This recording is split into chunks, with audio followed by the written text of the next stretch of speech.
መንግስት መሬት እየነጠቀ መሆኑን ሰምተናል። የዲጂታል ካርታ ጥያቄ ያቀረቡ የአዲስ አበባ ነዋሪዎች ይዞታቸውን መነጠቃቸውን ተናግረዋል። በሌላ በኩል ደግሞ የብሔራዊ ባንክ አሰራር ስጋት መፍጠሩን ሰምተናል። በዚህም መሰረት ለወርቅ ግዢ የሚወጣው ከፍተኛ የብር አቅርቦት የዋጋ ንረትን ሊያባብስ ይችላል የሚል ስጋት ተፈጥሯል። ሰላም ቤተሰቦቻችን፣ መረጃዎቹን የት ሀገርና የት ከተማ ሆናችሁ እየተከታተላችሁ እንደምትገኙ በሀሳብ መስጫው ላይ ጻፉልን። በየትኛው ርዕሰ ጉዳይ ላይ መረጃ እንድናቀርብላችሁ እንደምትፈልጉ ማሳወቁን። አሁን ዝርዝር መረጃዎቹን አንድ በአንድ ወደ እናንተ እናደርሳለን። እስከ መጨረሻው አብራችሁን ቆዩ።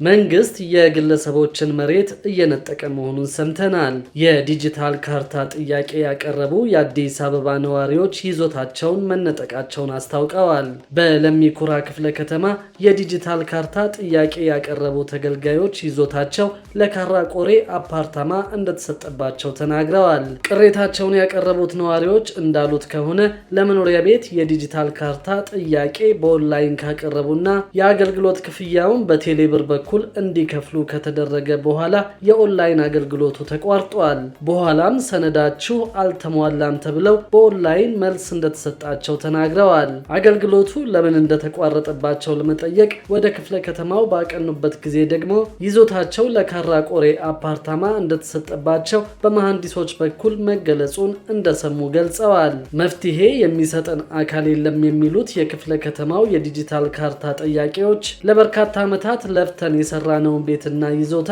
በቀላሉ ለካራ ቆሬ አፓርታማ ተሰጥቷል መባሉ ተገቢ ያልሆነና የማንቀበለው ነው ብለዋል። በክፍለ ከተማው የዲጂታል ካርታና የስም ዝውውር በቅርቡ መታገዱ የሚታወቅ ነው። ከለሚ ኩራ ክፍለ ከተማ ውጭ በሚገኙት ሌሎች 10 ክፍለ ከተሞች ላይ ግን የዲጂታል ካርታና የስም ዝውውር ስራው መቀጠሉ ይታወቃል። በለሚ ኩራ ክፍለ ከተማ ባለው ብልሹ አሰራር፣ ህገወጥ የካርታ መስራት፣ ሙስናና ሌሎችም ብልሹ አሰራሮች ምክንያት ከዚህ በፊት ኃላፊዎች ላይ እርምጃ ተወስዶባቸው ተስተካክሏል ተብሎ ተቋርጦ የነበረው ስራ መቀጠሉ ይታወሳል። አሁን ግን የዲጂታል ካርታና የስም ዝውውር ስራው ላልተወሰነ ጊዜ መታገዱን ሰምተናል። የካርታ አገልግሎት፣ የዲጂታል ካርታ አሰጣጥና ሌሎችም ከዚህ ጋር ተያያዥ የሆኑ ነገሮች መታገዳቸውን አውቀናል። እገዳውን ያስተላለፉት ደግሞ የአዲስ አበባ ከተማ ከንቲባ አዳነች አቤቤ መሆናቸውን ያገኘነው መረጃ ያሳያል። በሌላ በኩል የብሔራዊ ባንክ አሰራር ስጋት መፍጠሩን ሰምተናል። በዚህም መሰረት ለወርቅ ግዢ የሚወጣው ከፍተኛ የብር አቅርቦት የዋጋ ንረትን ሊያባብስ ይችላል የሚል ስጋት ተፈጥሯል። ከቅርብ ጊዜ ወዲህ ለብሔራዊ ባንክ የሚቀርበው ወርቅ ከፍ ማለቱን ተከትሎ ብሔራዊ ባንኩ ለወርቅ ግዢ ብቻ ወደ ኢኮኖሚው የሚያስገባው የብር ገንዘብ አቅርቦት በሌላ በኩል የዋጋ ንረትን መልሶ ሊያባብሰው ይችላል የሚል ስጋትን ፈጥሯል። ክስተቱን ለመቆጣጠር ብሔራዊ ባንክ ወደ ኢኮኖሚ የገባውን የብር ገንዘብ አቅርቦት ለመቀነስ እርምጃዎችንም መውሰድ ጀምረዋል። አንደኛው እርምጃም ብሔራዊ ባንኩ 60 ሚሊዮን ዶላር ለግል ባንኮች ለመሸጥ ጨረታ በማውጣት መሸጡ ነው ተብሏል። በጨረታው 27 ባንኮች የተሳተፉ ሲሆን በአማካይም 135 ብር ከ60 ሳንቲም ለ1 ዶላር በማቅረብ ጨረታውን ባንኮቹ ማሸነፋቸው ተገልጿል።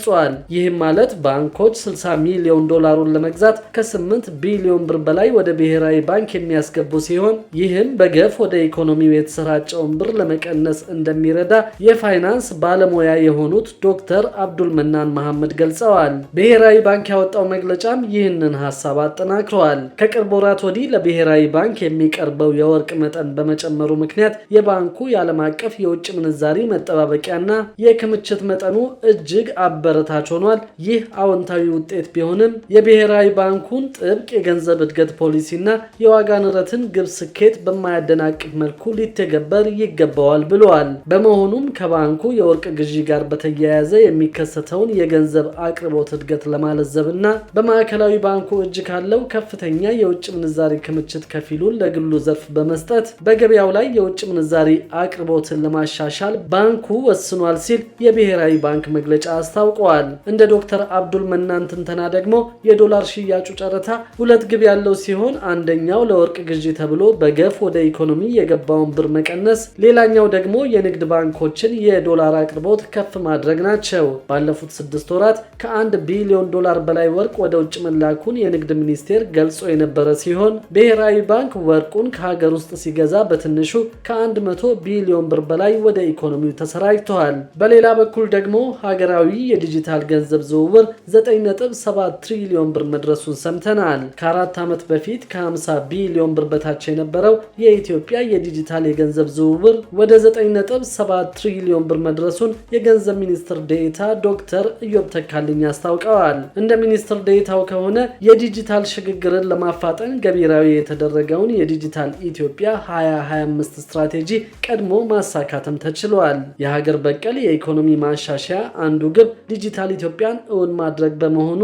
ስትራቴጂውን ቀድሞ ማሳካት እንዳስቻለም ጠቁመዋል። በዚህም በተቀመጡ ቁልፍ መለኪያዎች መሰረት የዲጂታል ኢትዮጵያ 2025 ስትራቴጂን ቀድመን እየጨረስን ነው ብለዋል። ከመታወቂያ አገልግሎት ጀምሮ የግብይት ስርዓቱ በቴሌብር በሞባይል ባንኪንግ እና በሌሎች ዲጂታል አማራጮች እየተለመደ መምጣቱን አንስተዋል። የፋይናንስ ስርዓቱን ጨምሮ በሁሉም ዘርፎች የኢትዮጵያን ዲጂታል ሽግግር ያፋጠኑ በርካታ ስኬቶች መመዝገባቸውን ሚኒስትር ዴኤታው ገልጸዋል። ለአብነትም በመንግስት የኤሌክትሮኒክ ግዢ በዓለም አቀፍ መድረክ ተወዳዳሪ የሚያደርግ የዲጂታል ስርዓት መፈጠሩን ጠቅሰዋል። በዚህም በኢትዮጵያ ከ4 ዓመት በፊት ከ50 ቢሊዮን ብር በታች የነበረው የዲጂታል ገንዘብ ዝውውር አሁን ላይ 9.7 ትሪሊዮን ብር መድረሱን ተናግረዋል። የተመዘገቡ ስኬቶችን አጠናክሮ በማስቀጠል ኢትዮጵያን ከዘመኑ የኢንዱስትሪ አብዮት ተጠቃሚ የሚያደርግ የዲጂታል ስትራቴጂ እየተዘጋጀ ስለመሆኑም ገልጸዋል። የሰው ሰራሽ አስተውሎት ቴክኖሎጂን በመጠቀም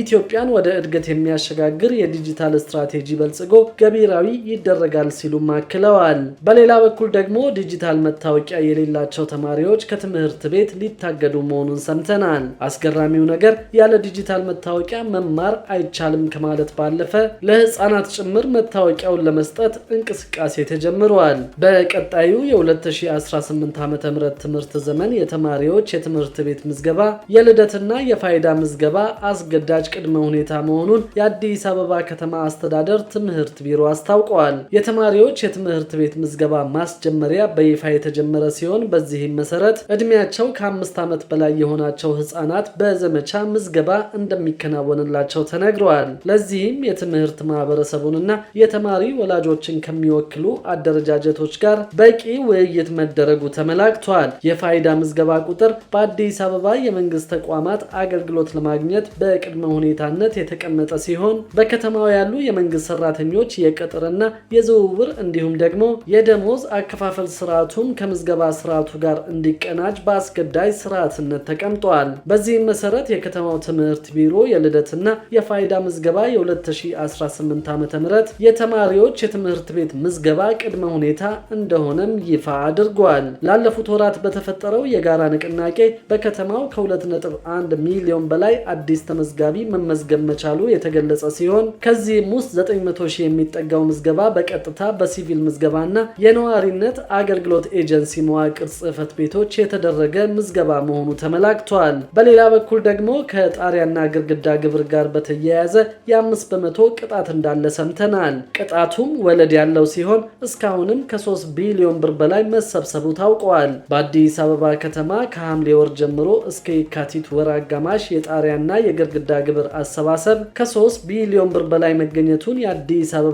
ገቢዎች ቢሮ አስታውቋል። በ6 ወር የግብር ስብሰባ አፈጻጸምም 62 ከመቶ ግብር ከፋዮች ግብር እንደከፈሉ የአዲስ አበባ ከተማ አስተዳደር ገቢዎች ቢሮ የህዝብ ግንኙነት ዳይሬክተር አቶ ሰውነት አየለ ተናግረዋል። ከቦታና ከቤት ግብር ጋር የተያያዘ ውዝፍና የዘንድሮ ዓመት አጠቃላይ ከ6 ቢሊዮን ብር በላይ ግብር መሰብሰቡን የህዝብ ግንኙነት ዳይሬክተሩ ገልጸዋል። የጣሪያና የግድግዳ ግብር እስከ የካቲት 30 ያልከፈሉ ነዋሪዎችን የ5 በመቶ ቅጣት እስከነወለዱ እንደሚከፍሉ አስጠንቅቀዋል። ግብር ያልከፈሉ የተሰጣቸውን ጊዜ በመጠቀም በአግባቡ እንዲከፍሉም አቶ ሰውነት አሳስበዋል። ክቡራትና ክቡራን የአዲስ ቢዝነስ የዩቲዩብ ቻናል ተከታታዮቻችን ይህንን ቻናል ሰብስክራይብ ሳታደርጉ የምትከታተሉ ከሆነ ቢዝነስና ሌሎችም ተያያዥ ጉዳዮችን በተመለከተ አዳዲስ መረጃ ለማግኘት የዩቲዩብ ቻናሉን ሰብስክራይብ በማድረግ ቤተሰብ እንድትሆኑን በትህትና እንጠይቃለን።